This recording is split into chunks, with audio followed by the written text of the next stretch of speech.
இடத்தில் இருக்கும் போது உலகம் உன்னை மதிக்கும்.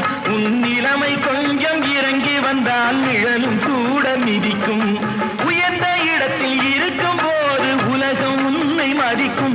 உன் நிலைமை கொஞ்சம் இறங்கி வந்தால் நிழலும் கூட மிதிக்கும். மதியாதார் தலைவாசல் மிதிக்காதே என்று மானமுள்ள மனிதனுக்கு அவ்வை சொன்னது. அது அவ்வை சொன்னது, அதில் அர்த்தம் உள்ளது.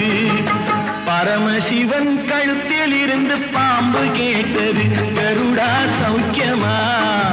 யாரும் இருக்கும் இடத்தில் இருந்து கொண்டால் எல்லாம் சௌக்கியமே. கருடன் சொன்னது, அதில்